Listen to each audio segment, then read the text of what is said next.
Well, Miriam, this is Oliver Bond. Yeah.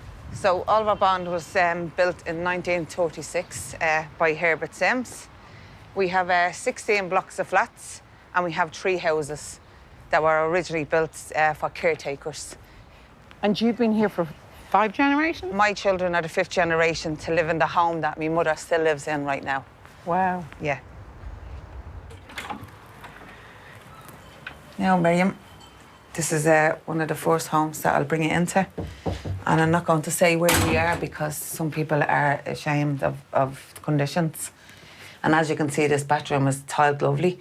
And then when a leak occurs, they come out and take tiles off the wall. And then when they say they fixed the leak, the tiles aren't replaced. So then this tenant has to pay for them to be replaced. But they can't get them replaced until the leak is actually fixed. Yeah, so you can see up on the ceiling there where the damp and mould is coming through and the ceiling is flaking down. That's one home done, Miriam. Now I'm going to take you around to another home that has dire conditions.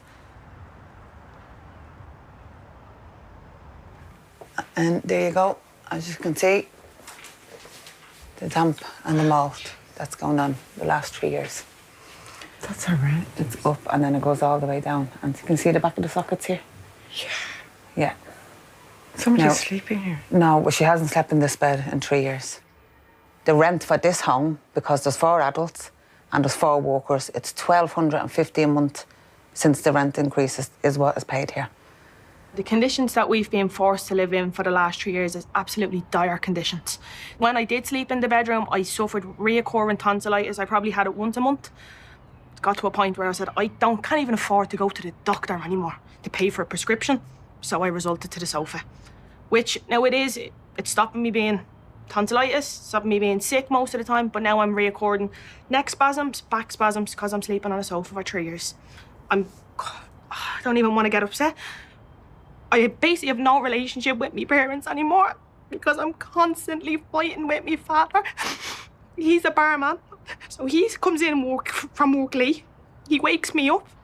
I get up in the morning. I have a fight with my ma because I've had no sleep.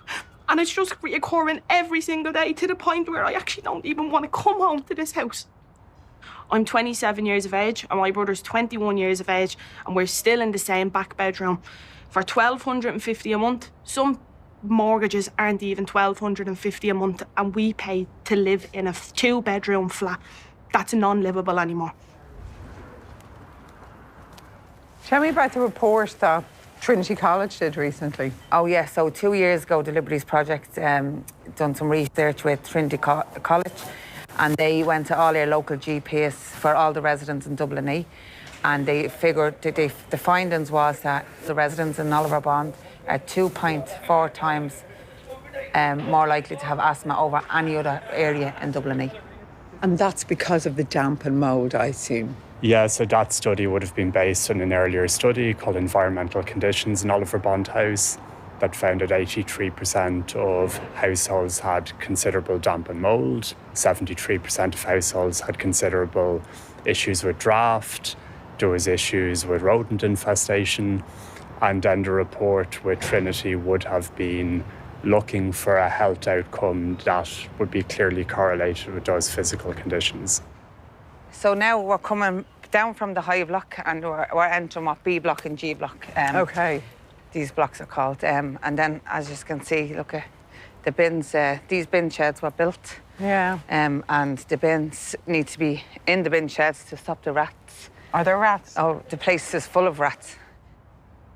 Years ago, on the balconies, there used to be little doorways, so you'd open them and you put your rubbish in and they'd go down. So years and years ago, these were blocked up. So they've been lying idle since the block up, which is causing a lot of more damp in them homes that's actually beside them, but more so, it's rat infested. So if people are standing on the balconies, rats are coming in and out. Now, one resident in this block only bought a brand new car, and as you can see, where you have to try to find parking, they brought it back for their service to the actual the dealer, and the dealer rang them to say, oh, we can't touch that car, it's rat infested. So he had to get somebody out to fumigate the car before that they would actually service it. How important do you believe regeneration is for Oliver Bond flats?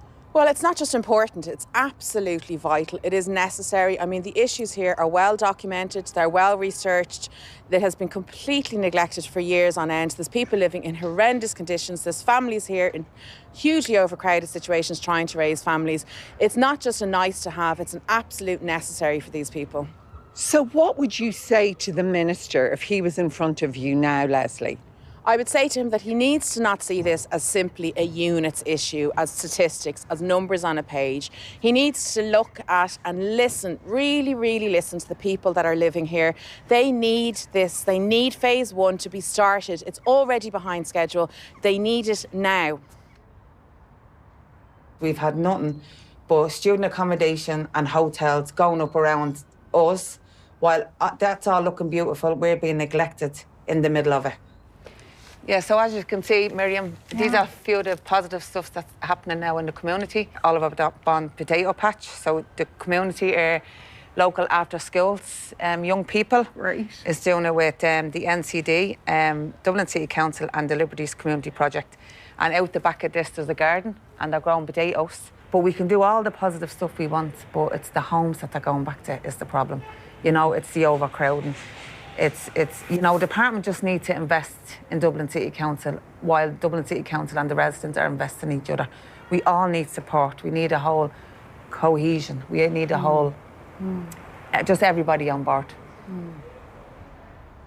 I'm now joined by the Housing Minister, James Brown. Thanks so much for joining us, Minister. And I'd also like to thank everyone in Oliver Bond Flats who was so kind to all of us. Let's start with Gail's last words there. She says she wants your department to invest in the Dublin City Council plan so that together everyone can invest in making Oliver Bond Flats a better place.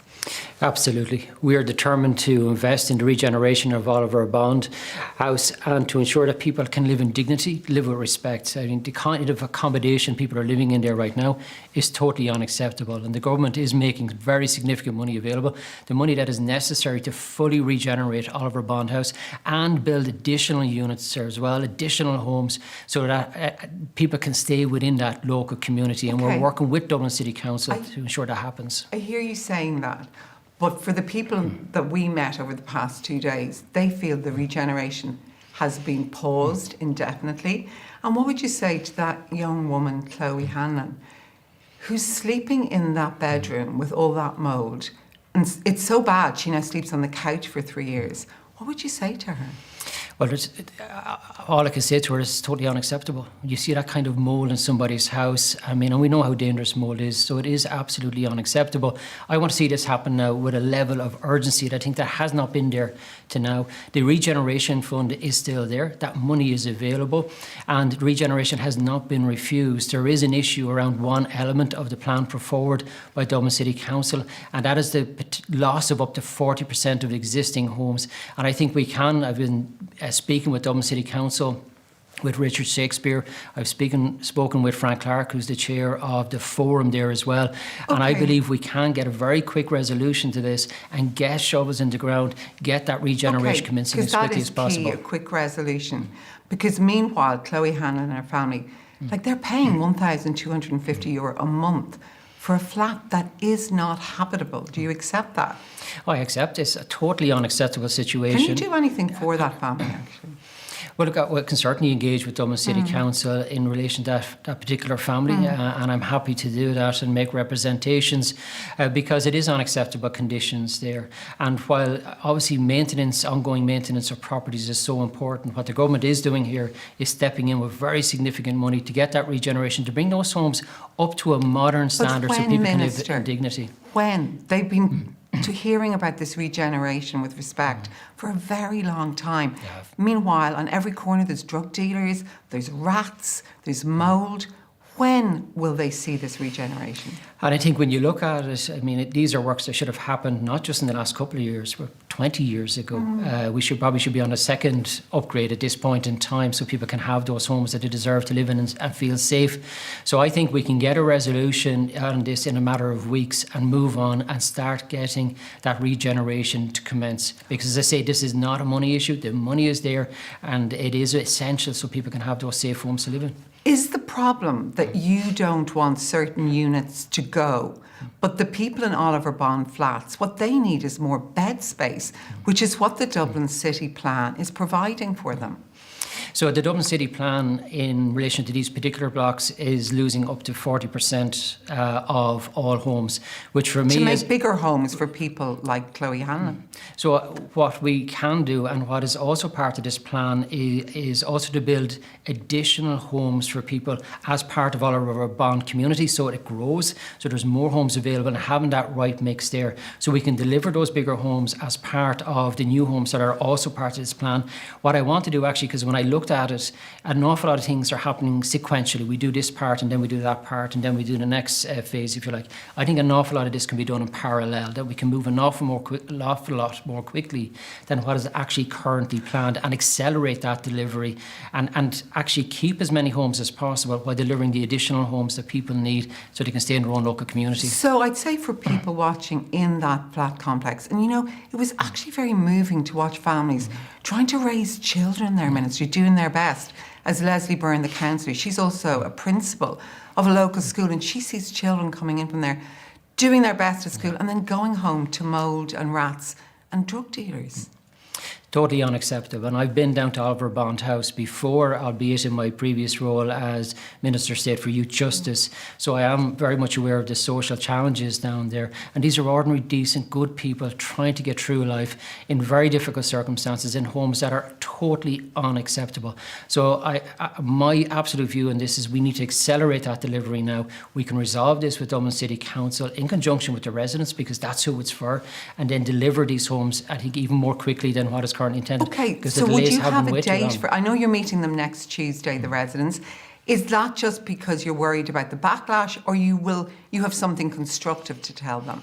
Well, I've been speaking with the CEO of Dublin City Council, Richard Shakespeare, and my team in the Department of Housing has been liaising with the Director of Housing there as well, and I think there very much clearly is a pathway, I think, to a resolution of this quite quickly, and then accelerate that delivery. I think we can get people living in the homes that they deserve to live in. They don't deserve to live in this, and as you say, paying high rent for homes that are completely unacceptable. A starting date? I know you said you've been speaking to Richard Shakespeare, but can you push it forward quickly, Minister, to help the families we met over the past 2 days? I very much believe so. I've spoken with my own officials in the department, as well as I say, engaged with Dublin City Council. Looking forward to hearing from the residents in the forum next week as well. But I think, you know, as I say, with the current plan where there's a challenge, it really is on one element of it, and that element is around the loss of almost 40% of homes. But we can deliver those homes, those larger homes, to people need to stay in their own local community as well. And I think we can deliver them at the same time as doing that regeneration, and move the entire thing an awful lot more quickly than actually was previously proposed, and catch up and actually pass out the original proposal. Okay, well, it's a story we will keep on and come back on the dates about it. One last issue before I let you go. Today it emerged that there's been a 50% rise in evictions since the new rent rules. What would you say to renters tonight who are terrified about what's happening? So we've seen that increase, but thankfully when you look into the numbers, there's a substantial decrease, almost 40% from February to March. And I think what happened is a lot of landlords who had intended to get out put in notice to quits to people in anticipation of new rules coming in. That, to be honest, made no financial sense for those landlords unless they were getting ready to retire anyway, because if you put people out, you can't then increase the rent under the new rules. But we've also seen a significant increase in more landlords and more tenancies as well. So we are seeing that supply increasing quite significantly. So are you optimistic then that this 50% rise was a blip, and this won't be the case going forward? I think when we look at the month of March and the feedback we're getting about the month of April, we're seeing a significant decrease back off the numbers we've seen towards the end of last year and into January and February. And what we need to see is more supply. And I think we are seeing that in the numbers now in terms of the new build, the record numbers of drawdowns in mortgages and commencements as well. Obviously, that's not much comfort to individual people facing notice to quits. But I think if you get a new tenancy in another property, under the new laws, you actually have much stronger tenants' rights, and actually much more difficult for anybody to give you that notice to quit in future. Bryn said today from Sinn Féin that it's a damning indictment of your housing policy, that there's been a 50% rise in evictions? I think when you see the increase in the number of landlords, the increase in the number of tenancies, more importantly, when you see the increase in commencements and housing delivery and drawdowns for those buying their homes, I think you can see now momentum in terms of supply and housing solutions. We also delivered the highest number of social homes in a single year last year in the history of the state. Okay. But we've an awful lot more to do, and I very much recognise that. I appreciate you taking the time to speak to us tonight, Minister.